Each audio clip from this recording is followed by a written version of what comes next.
why we celebrate Black History Month in February. Was it just a random choice, or is there a bigger purpose to its timing? Why is it during the shortest month of the year? Here's the truth. It all started with Dr. Carter G. Woodson, born in 1875 to illiterate parents. Dr. Woodson had to work his way out of the Kentucky coal mines and into Harvard University. Woodson is the only person whose parents were former slaves in the US to obtain a PhD in history. He went on to become one of the biggest figures in Black history as a journalist, author, and historian. Woodson dedicated his entire life to raising awareness of African American history. He started Black History Week because Black youth didn't learn about their true history in elementary and secondary school. The goal was to help the youth recognize that Blacks played a key role in the development of the nation. The first celebration occurred on February 7th, 1926. The second week of February was chosen because of reform and tradition. It is commonly believed that Woodson picked February since it coincided with the birthdays of President Abraham Lincoln, George Washington, and Frederick Douglass. President Lincoln was born on February 12, 1809. G. Washington was born on February 22,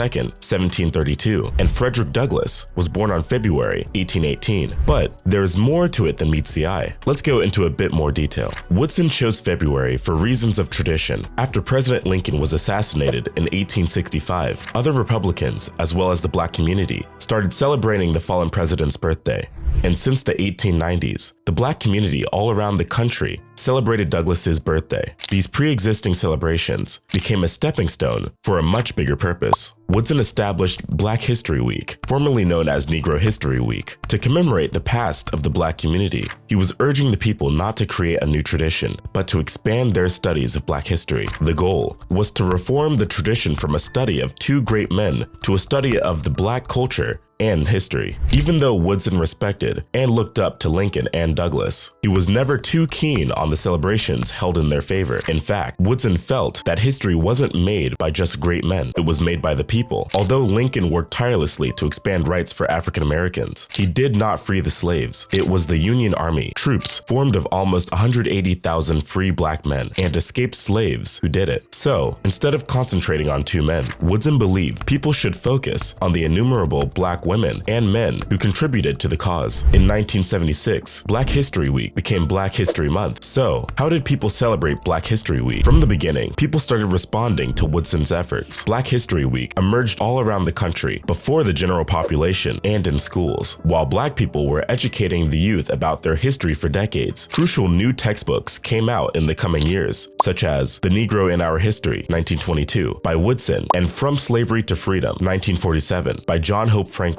Woodson's Negro History Bulletin was also available in public education centers and churches. During the 1920s, the name New Negro was given to the post-World War I generation. It signified racial pride and recognition. Because of industrial development and urban growth, more than 1 million African Americans moved from rural areas into big cities. Now, the Black middle class was constantly expanding and became some of the biggest consumers of Black literature. Teachers started demanding more material to educate their students. Business owners started opening up Black history clubs, and many whites joined in to offer support. Woodson and ASALH, Association for the Study of African American Life and History, struggled to keep up with demand. So, they created the theme for the yearly celebration. Teachers obtained new and improved study materials. This included pictures and useful lessons. People carried out plays to commemorate historical moments. Posters were sprung up of important people and dates. Black educators typically taught Black history as an integral component of United States history. Some reports show that in the South, during the Civil Rights Movement, teachers would hide Woodson's textbooks under their desks. This way, they could avoid drawing too much unwanted attention from the principal. After gaining better access to knowledge, high schools in different communities created Negro history clubs. ASALH expanded its branches to reach a much wider audience. As the number of Black African Americans increased, mayors released Black History Week proclamations. Fast forward to the 1940s. Before his death, Woodson believed that the weekly festivities would end, but the story of Black history and the remembrance of all the past hardships wouldn't. As a matter of fact, Woodson didn't see Black history as a one-week thing. He urged schools to use Black History Week to show what students learned during the entire year. It was in the sense that African Americans would study their past every day. So, he looked forward to a time when the people would no longer need these annual celebrations. The civil rights movements of the 50s, 60s, and 70s became a new turning point for Black people. There were student walkouts requesting Black history classes. During this period, social movements gained momentum. It caused a drastic shift towards teaching Black history through the events and experiences of ordinary people. By the time Black History Week officially became Black History Month in 1976, the Black Power movement gained a new emphasis on what is truly unique about being a Black person in the United States of America. Other countries are also honoring Black people and their impact on culture and history, including Germany, United Kingdom, Canada, and the Netherlands. How is Black History Month celebrated today? The Black Power movement has evolved over the years. It has managed to help increase awareness of Black identity and the countless neglected accomplishments of Black Americans throughout history. Today, people continue to discuss Black history. Many honor the contributions of pioneers such as Rosa Parks, Harriet Tubman, Marcus Garvey, Sojourner Truth, Martin Luther King Jr., and more. There are many film screenings, museum exhibits, and nonprofit organizations that support Black youth. Many local organizations, schools, and cities are hosting events that celebrate Black History Month. Is Black History Month celebrated anywhere else?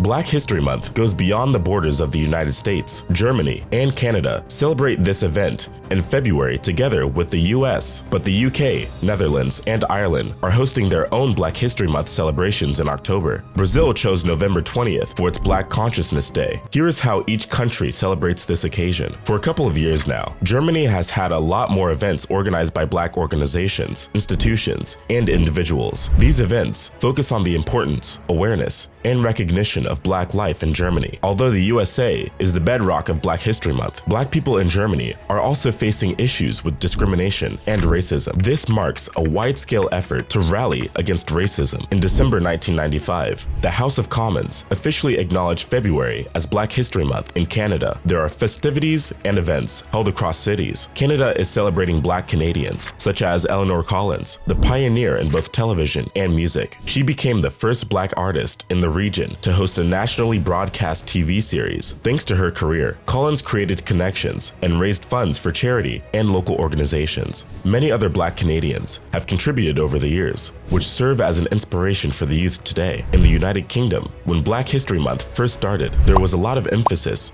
on Black American history. But as the years went by, people paid more attention to Black British history and important Black figures from the UK. These include Dr. Shirley Thompson, Walter Tull, Mallory Blackman, Olive Morris, and Lewis Hamilton. There are many symbolic reasons the UK, Ireland, and the Netherlands chose October for their annual celebration. First, October is when leaders and African chiefs gather to settle their differences. This month was selected to reconnect with Black people's roots on the continent. Secondly, in October, students are back after the holidays. This offers a great opportunity to study important figures and contributions of those with Black heritage. As you can see, Black History Month began as a way to remember events and people of Black heritage, as a way to honor the struggles and triumphs of African American families throughout U.S. history. Even though Woodson chose the month of February mainly because it coincided with the birthdays of George Washington, Abraham Lincoln, and Frederick Douglass, it was also a month when notable moments in Black history are celebrated. This created the perfect time to pay tribute to generations and generations of African Americans who struggled with adversity, racism, and discrimination. We will be dropping new documentaries all month to share our history and to tell our own stories. Like and subscribe to the channel so you don't miss out. The video on the screen reveals some Black history that they never taught us in school. Click on it now to watch it. We'll see you over there.